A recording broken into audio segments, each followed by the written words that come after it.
Olá pessoal, tudo bem? Bom, no vídeo anterior a gente fez a primeira metade então da primeira palestra sobre yoga de Crowley, são 8, e a gente vai prosseguir então no ponto que a gente parou, tá? Retomando a nossa leitura e considerações. Crowley prosseguindo. Eu acho que nada pode ser mais útil para o estudante de yoga do que fixar a proposição acima firmemente em sua mente subconsciente.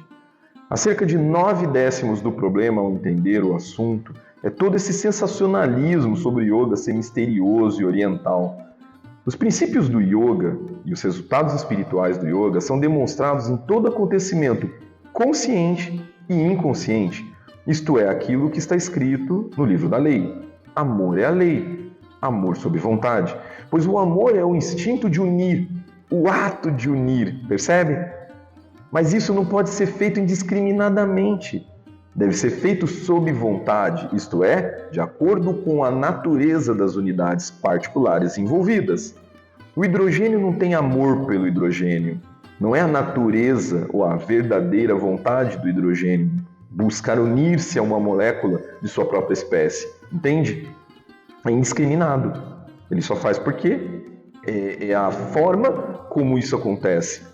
Adicione hidrogênio ao hidrogênio, nada acontece com a sua qualidade, é apenas sua quantidade que muda. Ao invés disso, ele busca ampliar sua experiência através das possibilidades pela união com átomos de caráter oposto, como o do oxigênio. Eles se combinam como uma explosão de luz, calor e som para formar água. O resultado é totalmente diferente de qualquer um dos elementos que o compõem. É diferente do oxigênio, é diferente do hidrogênio. E tem outro tipo de verdadeira vontade, tal como unir-se, com engajamento similar de luz e calor, com potássio, enquanto a potassa cáustica resultante tem, por sua vez, uma série totalmente nova de qualidades, com ainda outra verdadeira vontade própria, isto é, unir-se explosivamente com ácidos e assim por diante. Crowley, ele é sempre bem técnico, ele era um cara muito estudado, muito conhecedor de ciência, e quando ele traz também dentro da pegada do iluminismo científico, ele sempre combina muito com ciência, com a observação científica dos efeitos e fenômenos mentais, espirituais, seja como for. Então, quando ele traz essa fala, pode surgir algo muito problemático, ou pode parecer algo muito complexo para algumas pessoas, mas o que ele quer dizer é apenas que não há yoga entre a união de hidrogênio com hidrogênio, porque isso acontece naturalmente. Não existe uma vontade, não existe uma necessidade do hidrogênio se unir com o hidrogênio e, principalmente, não acontece nada de diferente. A única coisa que muda é a quantidade, de um átomo para 2. Quando você junta com opostos, hidrogênio e oxigênio são duas coisas diferentes. Lembra aquela distância entre o observador e o objeto observado? A diferença entre eles, os opostos, nesse momento a união dos opostos gera um terceiro elemento, que é a água. E a água, por sua vez, agora, ela unindo-se a opostos, vai gerando novas combinações. Então Crowley vai trazendo agora para a gente que a yoga é amor. Por quê? Porque precisa da união desses dois objetos. Eu não posso entender que aquele objeto é lá, ele, e eu não tenho nada com ele, porque aí eu vou observar ele apenas com uma forma superficial, não vou tomar consciência de tudo, de todo o potencial daquele objeto. Mas quando eu tenho vontade, o amor sob vontade, eu me ligo ao objeto e tento encurtar ao máximo esse distanciamento entre o que é ele e o que sou eu. E esta união, que é yoga, vai gerar uma terceira pessoa, uma terceira combinação. Ou seja, o ápice dessa meditação de união entre o objeto e o observador vão gerar uma terceira percepção que provavelmente vai querer se ligar a uma próxima. E isso vai trazendo a evolução espiritual do ser. Tá ok?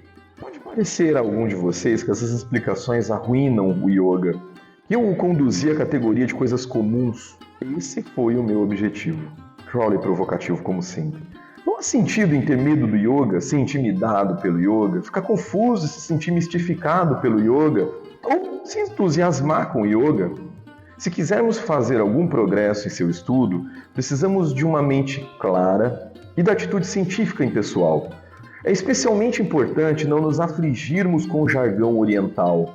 Então, a gente percebe muito no mundo do yoga aquela coisa do Atma, do Siddhi, dos termos do sânscrito, dos termos do hinduísmo, e tá tudo bem para quem faz assim. Mas não se intimide por isso. Crowley traz aqui, não se intimide, ela é algo muito mais natural, muito mais comum, tudo bem? Se quisermos fazer algum progresso em seu estudo, precisamos de uma mente clara e da atitude científica impessoal. É lógico, vamos ter pessoas que vão falar o yoga me curou do câncer, o yoga me curou de um problema físico, o yoga me curou de uma depressão, mas a mente clara vai perceber que o observador alcançou um processo de autocura, quem sabe, ou de melhoramento do processo que ele já estava submetido a partir do yoga, porque ele se tornou ele se uniu com o objeto observado. Perceba que a clareza, você precisa ter clareza dessa relação objeto-observador, da união disso e dessa alquimia, desse casamento alquímico que acontece e que não foi você ficar fazendo os asanas todo dia de manhã que te trouxe a cura, mas foi muito mais o amor, a união que ocorreu entre o que você estava observando, talvez a sua saúde, talvez a sua melhora, tá ok? Se você não tiver essa clareza, se você não tiver consciência dessa relação, muitas pessoas vão olhar um depoimento desse e vão começar a fazer asanas nos seus dias, buscando o mesmo resultado, não vão conseguir, tá? Porque precisamos aqui de uma atitude científica impessoal. É especialmente importante não nos afligirmos com o jargão oriental. Muita gente se aflige com isso, tem muita gente que deixa de dar aulas de yoga, conhece tudo de yoga, mas não consegue decorar os nomes dos asanas, não sabe o que é asana, fala posição. Não se aflija por isso. Pratique. Podemos ter que usar algumas palavras em sânscrito, mas isso é apenas porque elas não têm equivalentes em português. E qualquer tentativa de traduzi-las nos sobrecarrega com as conotações das palavras em português existentes que empregamos. No entanto, essas palavras são muito poucas e, se as definições que proponho dar a vocês forem cuidadosamente estudadas, elas não devem apresentar dificuldades. Tendo entendido agora que o yoga é a essência de todos os fenômenos, sejam quais forem, podemos perguntar qual é o significado especial da palavra em relação à investigação que propomos, uma vez que o processo e os resultados são familiares para cada um de nós. De fato, tão familiares que, na verdade, não há mais nada de que tenhamos conhecimento. É conhecimento. O que é que vamos estudar e por que devemos estudá-lo? A resposta é muito simples. Todo esse yoga que conhecemos e praticamos, esse yoga que produziu esses resultados estáticos, que chamamos de fenômenos, inclui em suas emanações espirituais uma boa dose de dissabor.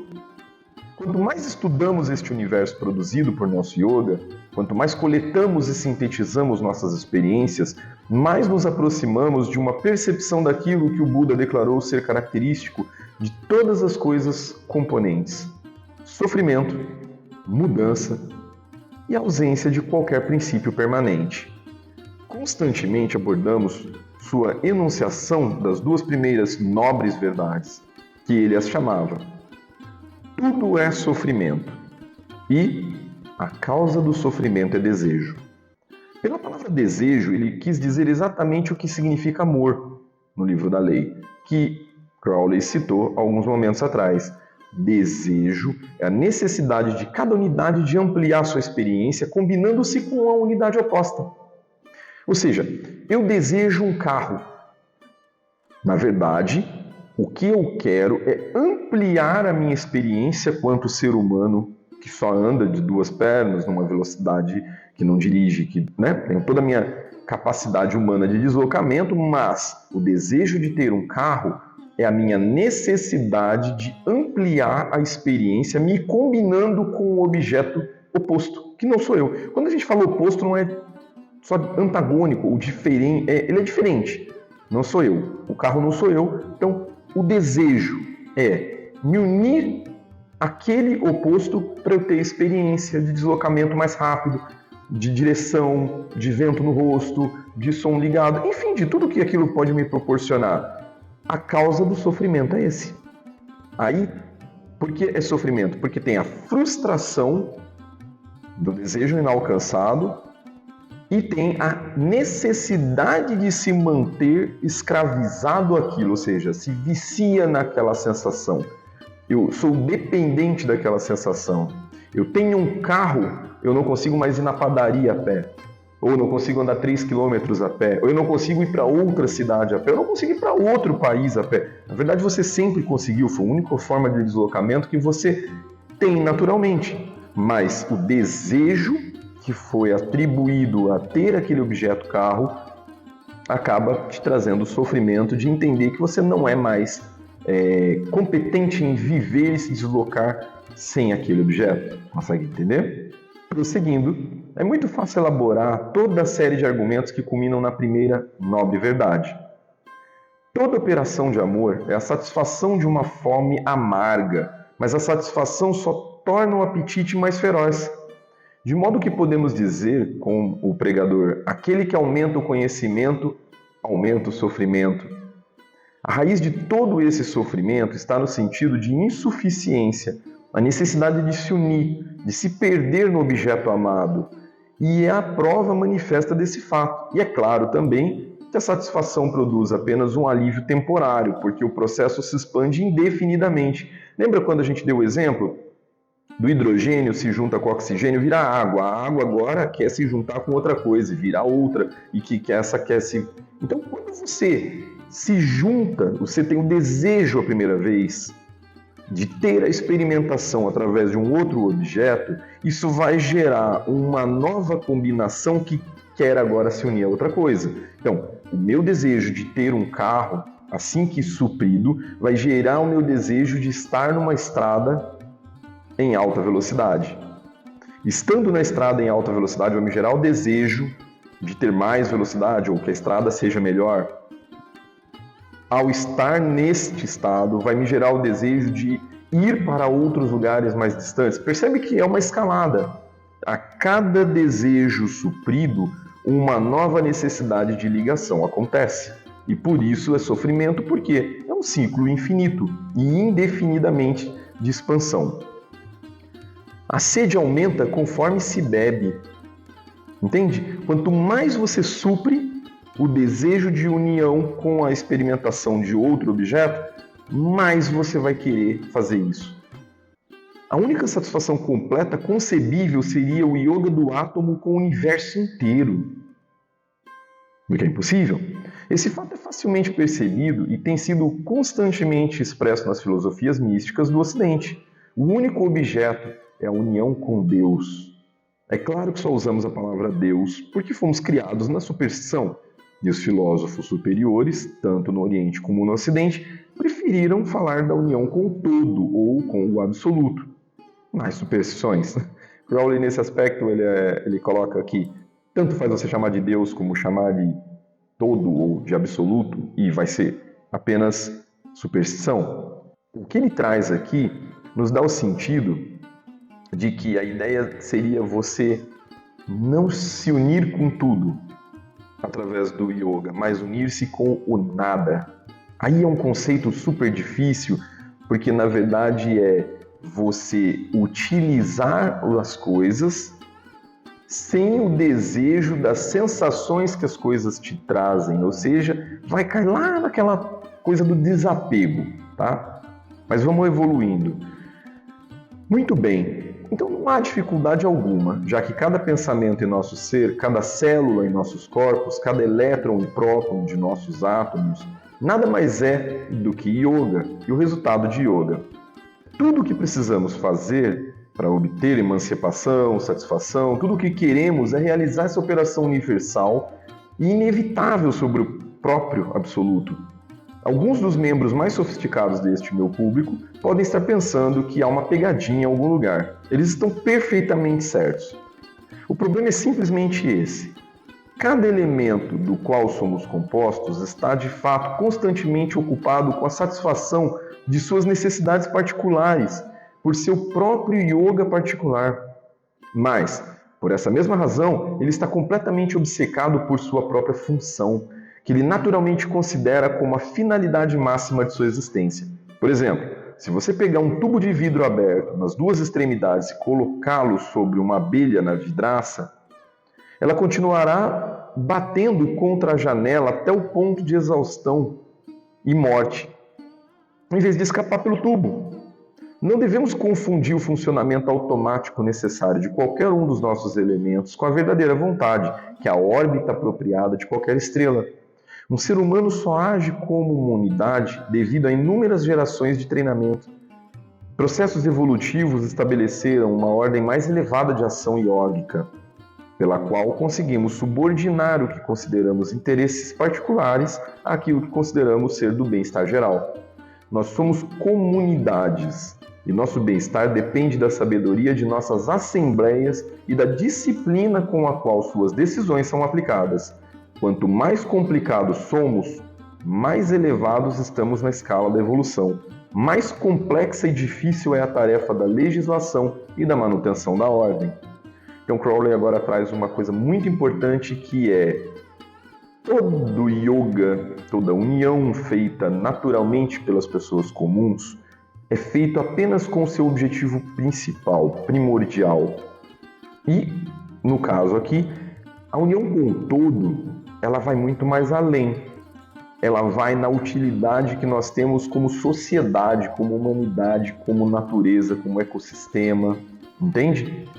A minha união, então, com um determinado objeto, ela deveria produzir bem-estar, não só individual, ou talvez nem individual, mas um bem-estar para o todo, para o meio ambiente, para a sociedade, para o universo. E isso, obviamente, vai me trazer bem-estar, porque eu estou inserido em todo esse aspecto. Então, ao invés de eu botar a moeda no meu bolso, seria como se eu botasse a moeda em um banco universal onde todos podem sacar. E eu posso sacar quantidades maiores do que a que eu coloquei em algum momento. A planta que eu crio, por exemplo, que gera oxigênio, gera muito menos oxigênio do que eu consumo.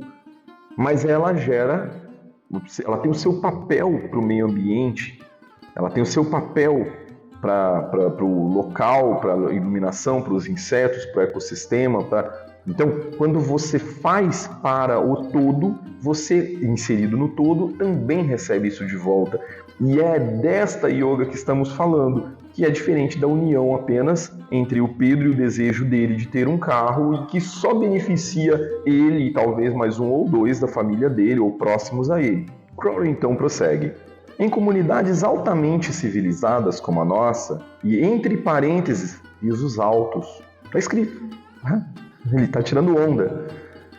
Em comunidades altamente civilizadas como a nossa, o indivíduo está constantemente sendo atacado por interesses e necessidades conflitantes. Sua individualidade é constantemente assaltada pelo impacto de outras pessoas. E em número muito grande de casos, ele é incapaz de enfrentar a tensão. A esquizofrenia, que é uma palavra adorável e pode ou não ser encontrada nos seus dicionários, é uma queixa extremamente comum. Significa divisão da mente. Em casos extremos, temos os fenômenos da personalidade múltipla, Jekyll e Hyde, até mesmo mais. Na melhor das hipóteses, quando o homem diz eu, ele se refere apenas a um fenômeno transitório. Seu eu muda conforme ele pronuncia a palavra. Mas, filosofia à parte, é cada vez mais raro encontrar um homem com uma mente própria e uma vontade própria, mesmo nesse sentido modificado. Então Crowley coloca aqui o quê? Primeiro, o indivíduo está sendo constantemente atacado por interesses e necessidades conflitantes. Ou seja, eu estou aqui gravando esse vídeo, falando com vocês, e o meu telefone pode tocar porque alguém quis falar comigo. A vontade dessa pessoa de falar comigo agora conflita com o meu interesse de estar aqui falando com vocês. E essa vontade desse outro indivíduo acaba interferindo, impactando na minha E isso gera uma tensão. Isso o tempo todo acontece. Desta mesma forma, Crowley traz também a questão, ou seja, aqui ele está falando da divisão entre indivíduos, a vontade daquele indivíduo impactando na minha vontade agora. Agora, ele trata também dentro da própria mente. Dentro de nós, dentro do nosso arcabouço mental, nós temos vários papéis que são exercidos ao longo do dia, da vida, né? Nós somos pais, filhos, funcionários, amigos. Cada pessoa, né, percebe você de uma forma diferente. O seu amigo vai falar de você, ele vai trazer uma descrição, uma característica. Seu pai vai falar de você, sua mãe vai falar de você, vai trazer de outra forma. Mas percebe que é a mesma pessoa? Dentro da sua mente, esses arquétipos existem lá.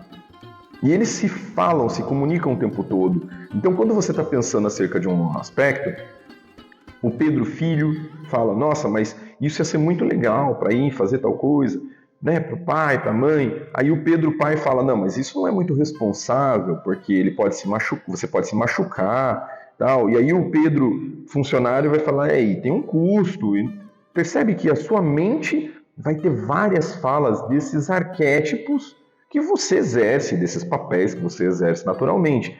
E ele traz uma coisa interessante que a esquizofrenia ou o transtorno da múltipla personalidade é quando há uma ruptura desses aspectos dentro da sua mente a ponto de tornarem uma persona totalmente individualizada. E aí isso vira uma patologia a ser cuidada. O yoga agora vem na contramão disso. Se os aspectos dentro da minha mente não são totalmente divididos, a ideia do yoga é que eu junte todo mundo cada vez mais, até que todo mundo se torne apenas um. Consegue entender? E é difícil. De forma tal que todas as pessoas que convivam comigo pudessem dar a mesma descrição de quem é o Pedro. Porque o Pedro conseguiu unir todos os arquétipos, todos os papéis que ele exerce na vida, na relação com as pessoas, nos ambientes diferentes, como sendo uma coisa só. É sempre ele, não tem novidade. Prosseguindo, portanto, eu quero que vocês vejam a natureza dos obstáculos à união com o absoluto. Por um lado, o yoga que praticamos constantemente não tem resultados invariáveis. Há uma questão de atenção, de investigação, de reflexão. Em uma instrução futura, proponho tratar das modificações de nossa percepção assim causadas, pois elas são de grande importância para a nossa ciência do yoga. Por exemplo, o caso clássico dos dois homens perdidos em uma floresta densa à noite. Um diz ao outro, aquele cachorro latindo não é um gafanhoto, é o rangido de uma carroça. Ou, novamente, ele pensou ter visto o bancário descendo de um ônibus. Ele olhou de novo e viu que era um hipopótamo. Todo mundo que fez qualquer investigação científica sabe dolorosamente bem como cada observação deve ser corrigida repetidamente. A necessidade de yoga é tão amarga que nos cega. Somos constantemente tentados a ver e ouvir aquilo que queremos ver e ouvir. Perceba, portanto, que cabe a nós, se desejamos realizar o yoga universal e final com o absoluto, dominar todos os elementos do nosso ser, protegê-lo contra toda guerra interna e externa, intensificar todas as faculdades ao máximo, nos treinarmos em conhecimento e poder ao máximo, de modo que, no momento apropriado, possamos estar em perfeitas condições para nos atirarmos ao forno de êxtase que arde no abismo da aniquilação. Amor é a lei, amor sobre vontade. Bom, falamos então dessa primeira palestra, e aqui, nessa palestra, o Crowley iniciou com uma explicação sobre o que é o yoga e qual o seu propósito final. Ele destaca que a prática não é apenas um conjunto de exercícios físicos, mas uma disciplina integral que envolve todos os aspectos da vida do praticante. Ele enfatiza a importância da vontade pessoal na prática de yoga e argumenta que cada indivíduo deve encontrar seu próprio caminho da prática. Crowley também define o yoga como a arte de unir o indivíduo com o universo. Ele acredita que através da prática constante e dedicada, uma pessoa pode transcender suas limitações pessoais, alcançando um estado de consciência expandindo e unindo-se com todo o universal. De forma tal, lembre-se, que você se beneficia porque você faz parte do todo. Não existe essa divisão. Crowley destaca também a disciplina pessoal como um componente essencial da prática de yoga. Lembre-se que o hidrogênio não tem vontade de unir-se com outra partícula igual, é apenas uma união mecânica. Nós precisamos da disciplina de querer. Ele argumenta que sem disciplina o progresso no caminho espiritual é impossível, e essa é uma grande verdade. A disciplina envolve não apenas a prática regular das técnicas de yoga, veja, técnicas, não apenas asanas, não apenas pranayama, mas a própria união com o objeto observado, mas também o controle sobre os próprios pensamentos, emoções e ações. A mente é vista por Crowley, então, como uma ferramenta poderosa, que quando não controlada, ela pode ser a maior barreira para o avanço espiritual. E geralmente é.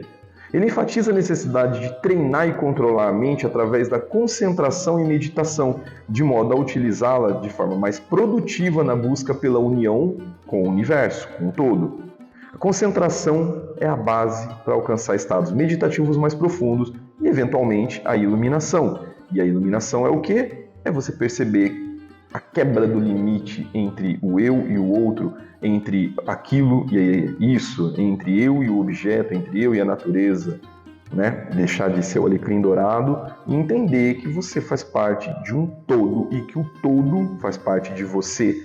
E aí a iluminação é ver as coisas como elas são de fato, né? Sem as nossas percepções, ver o queijo como ele é de verdade, não a cor, porque a cor é só algo que eu vejo, não o cheiro, porque o cheiro é algo que eu percebo, é o que ele é de fato, de forma imutável. Espero que vocês tenham gostado. Vamos prosseguir depois com a palestra 2, 3, 4, afinal são 8 palestras sobre yoga.